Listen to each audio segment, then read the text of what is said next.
Et ce débat, il faut qu'on l'ait entre nous d'abord. Parce que notre problème ne concerne pas les autres. C'est notre problème.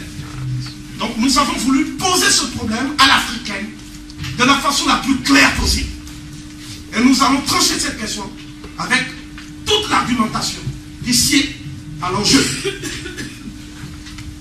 Je pense que ici en France, il y a un lobby anti-nègre militant qui, depuis quelques années d'ailleurs, se manifeste toujours au même moment. Et je vais, malheureusement, ce n'est pas l'usage. Ici, ce sont les euphémismes qui sont de règle. Je vais transgresser un peu quand même cette habitude qui s'est installée, y compris parmi nous, pour nommer les réseaux de ce véritable lobby. Il y a d'abord des gens qui ont lutté pour que leur cause soit une cause nationale et même internationale, parce qu'ils ont subi la Shoah. Et ayant subi la Shoah, ils ont donc connu toute forme de discrimination, de souffrance. Et par conséquent, il est tout à fait légitime qu'ils en fassent un moyen de revendication. J'observe d'ailleurs que ceux qui n'ont pas tellement lutté contre l'occupant nazi, qui sont restés un peu en France aussi, qui faisaient partie de l'UGIF, l'Union Générale des Israélites de France, ce sont eux qui sont aux avant-postes. Et je ne veux pas citer de nom, mais quand j'entends par exemple Finkielkraut, quand j'entends un certain nombre de personnes, je me pose la question de savoir où ces gens-là étaient lorsque la France était agressée. Nous savons où étaient les Africains. Ils étaient dans le maquis de Vercors, ils étaient partout là où ils ne faisaient pas bon être. Mais nous voulons savoir où ils étaient. C'est une question simplement.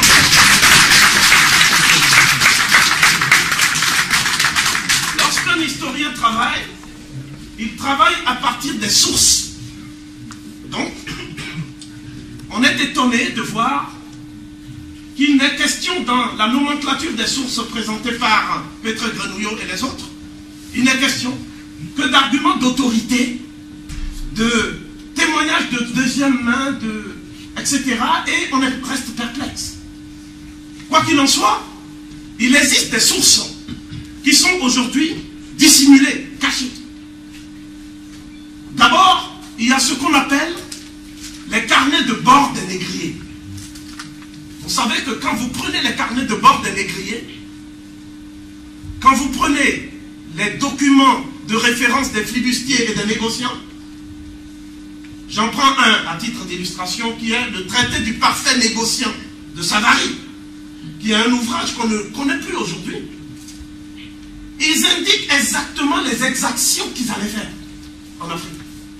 Parce que c'était l'époque où personne ne pouvait imaginer que les Africains allaient avoir des descendants qui vont s'intéresser à la question.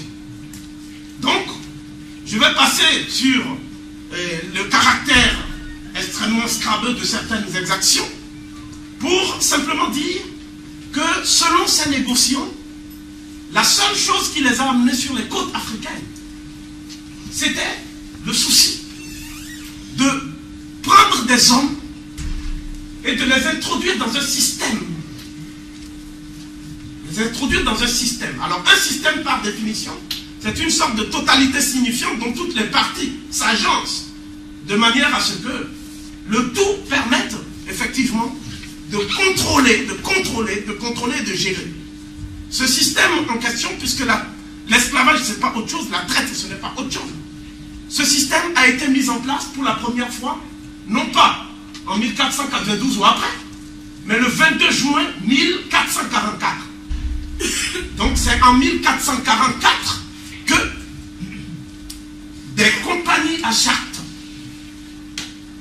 des rois catholiques, mais pas très catholiques, du Portugal, de l'Espagne, etc., se sont ligués, ont fait alliance, ont noué alliance avec des milieux de la finance. Et vous serez étonné de savoir que plus tard, des gens que nous vénérons même dans nos revues, dans nos livres, comme Isaac Newton, comme Spinoza, le philosophe Spinoza, celui qui a écrit le traité théologico-politique et l'éthique, etc. Et tous ces gens-là, comme Isaac Mendes France, l'ancêtre de l'ancien président du Conseil, comme tous ces gens-là, ils étaient actionnaires et bénéficiaires de la traite des Noirs. Lorsque Dieu a dit que tout le monde a participé et a mis de l'argent et a recueilli des bénéfices, on a dit tout de suite qu'il était antisémite et il y a eu plein de problèmes. Moi je dis ici que Dieu donnait sur le plan historique a raison et que je demande à ce qu'on m'inculpe pour qu'on puisse dire ça aux juges.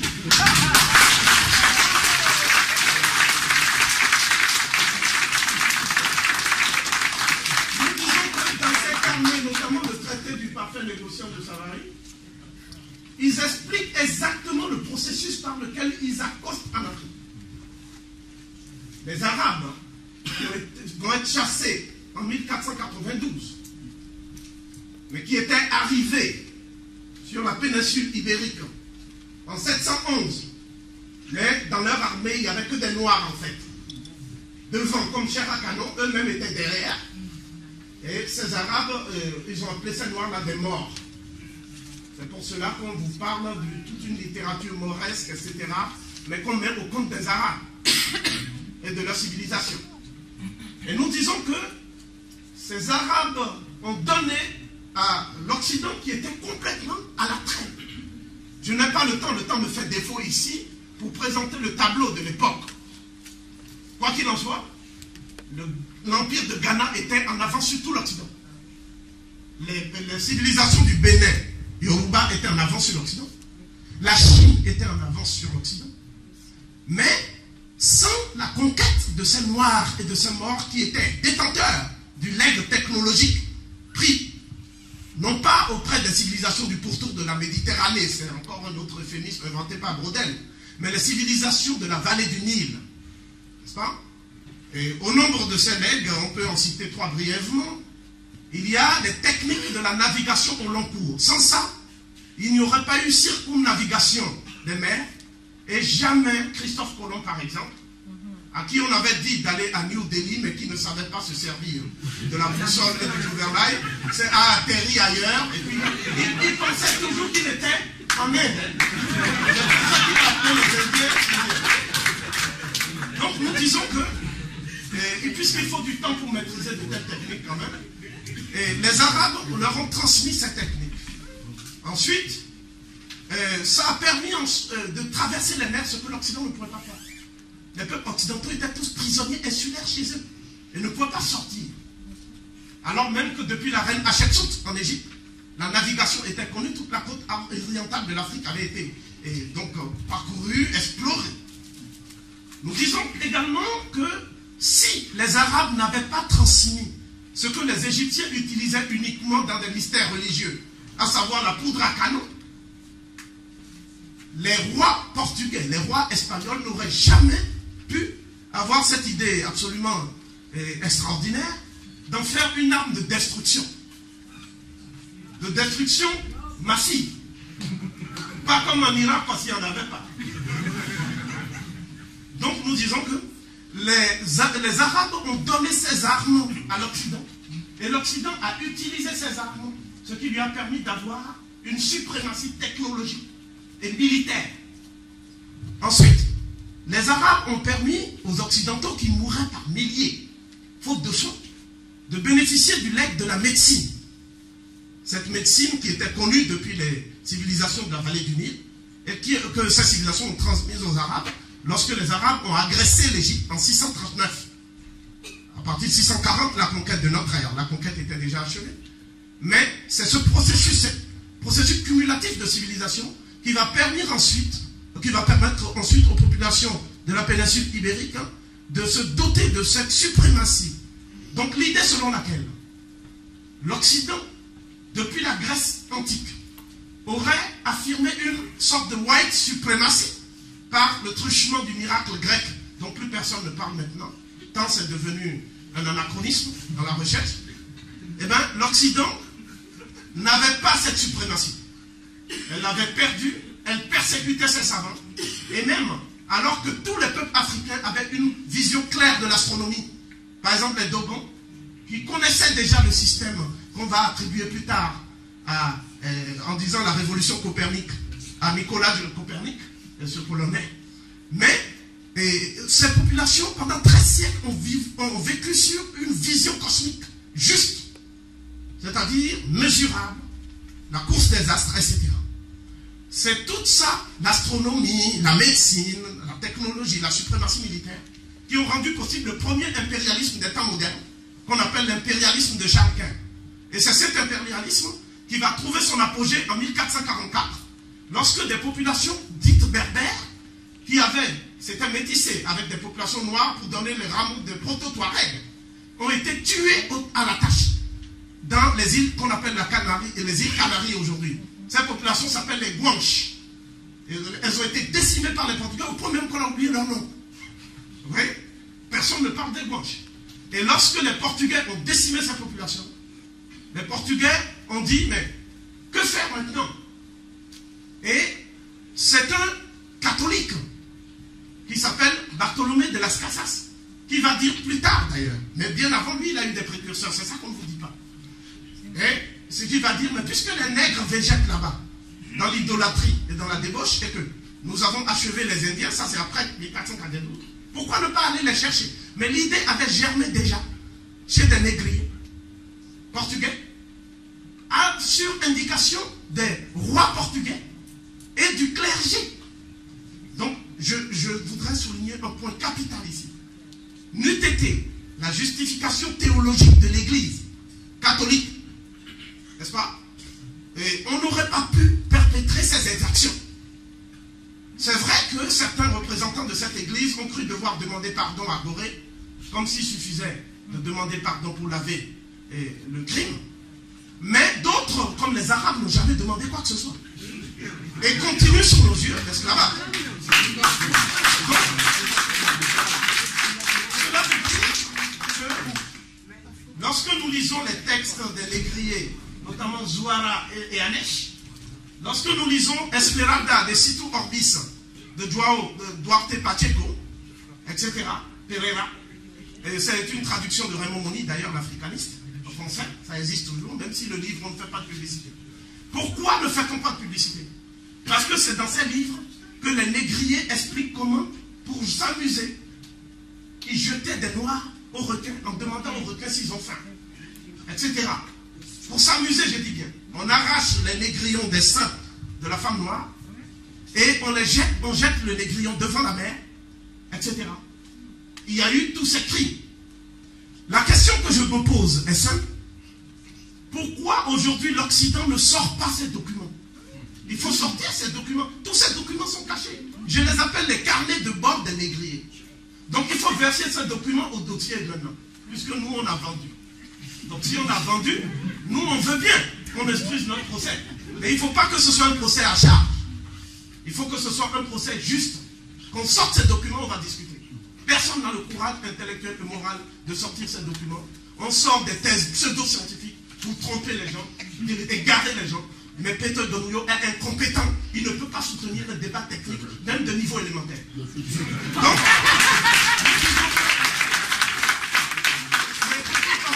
il y a ses amis qui sont dans la salle qui lui disent que j'ai dit ça. Ensuite, il y a ensuite, deuxième temps, ce sont des sources apologétiques. Alors, comme on a vu que l'opinion occidentale commençait à s'intéresser à ce qui se passait là-bas, et que l'opinion occidentale voulait savoir exactement, lorsqu'on fait des expéditions en Afrique, comment les expéditions se passaient? Est-ce que c'était des expéditions pacifiques? Parce qu'on nous a parlé d'un commerce triangulaire. C'est le lieu de mettre des réserves sur cette terminologie qui nous a été imposée par l'historiographie européenne. Parce que quand on parle de commerce, on veut entendre par là que selon les lois de l'offre et de la demande, des Africains amènent en temps de paix les leurs pour les proposer aux Occidentaux. Mais ce faisant, on fait abstraction des razzias. Donc il faut m'expliquer pourquoi, quand on veut faire un commerce, on a besoin de canons lourds pour faire le commerce. Tu as un problème. Hein? Si tu es un commerçant, tu viens, tu vends, tu achètes. Tu n'as pas besoin de prendre des canons pour pulvériser des êtres humains qui n'ont rien fait. Ils ne sont pas armés. Donc ce n'était pas un commerce.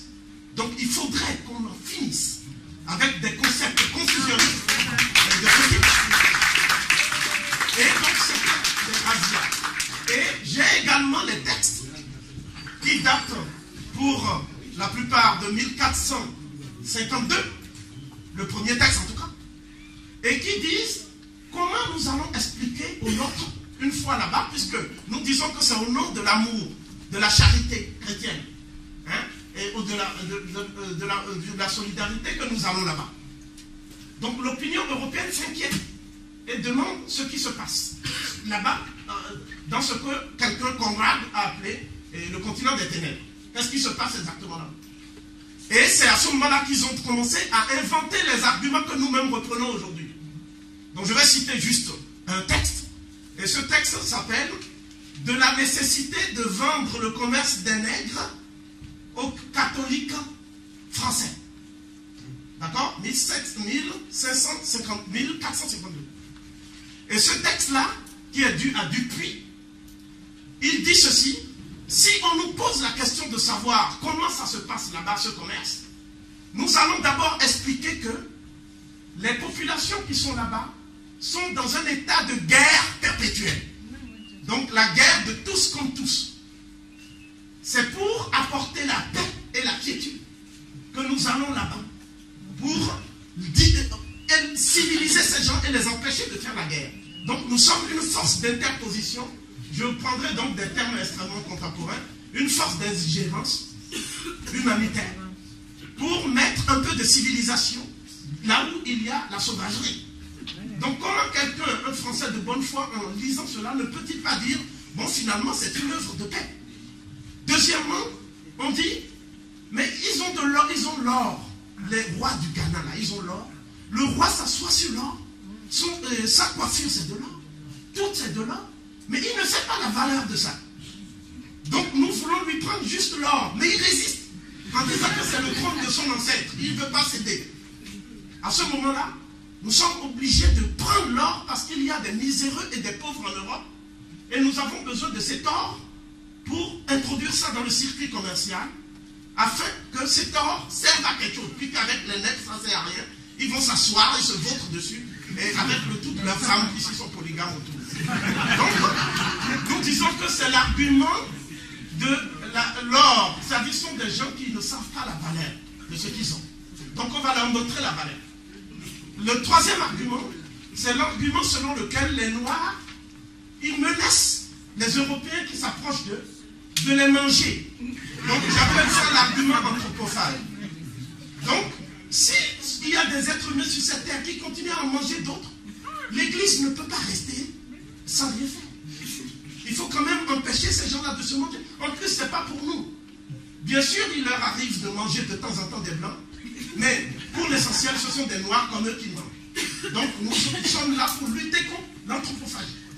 Ensuite, si on nous demande encore la raison pour laquelle nous allons faire ce commerce, nous disons que ce sont des gens qui sont trop nombreux. Ça, c'est le maire de Nantes qui dit ça. Mais lui, il dit ça un peu plus tard, en 1625. On a son nom, on va sortir tous ces documents. Et ce maire de Nantes dit, mais il y a trop de Noirs. C'est-à-dire, quand on va, ceux qui ont été nous ont dit que dès qu'on descend de la mer, il y a des Noirs à perte de vue. Des Noirs jusque dans la forêt. Donc, on ne peut pas quand même laisser tous ces gens brouillés comme ça. Ils vont être décimés par les maladies. Bon, bien sûr, nous ramenons la syphilis de temps en temps, mais quand même, on ne peut pas les laisser comme ça. Ouais. Donc, au fond, ces arguments, ce sont des arguments qui sont relayés. J'ai lu France Antilles pour les célébrations.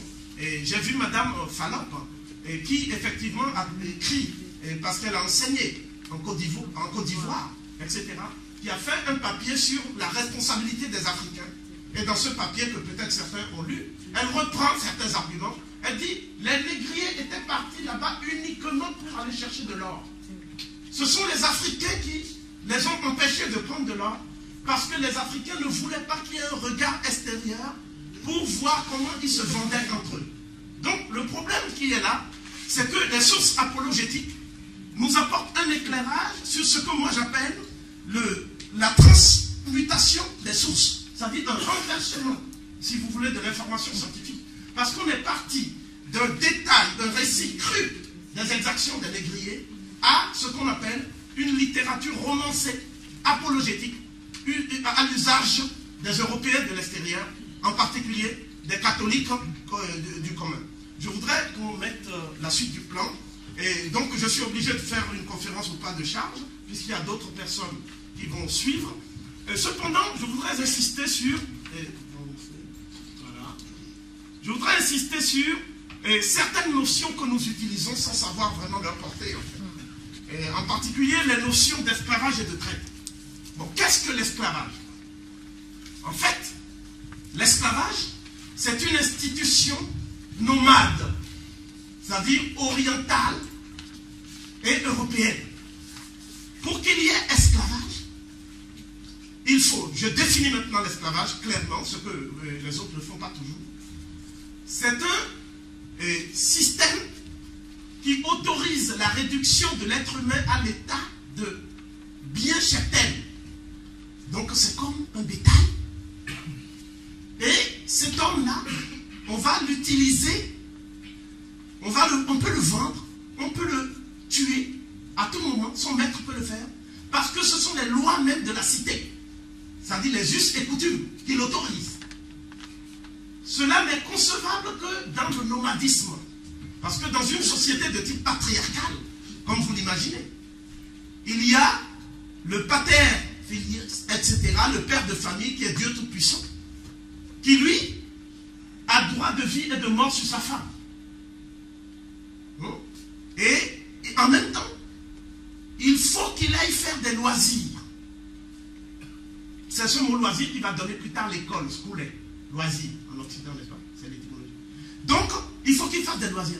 Pour qu'il fasse des loisirs, la division de travail impose que d'autres travaillent sur les tâches pénibles pour lui pendant que lui ne travaille pas.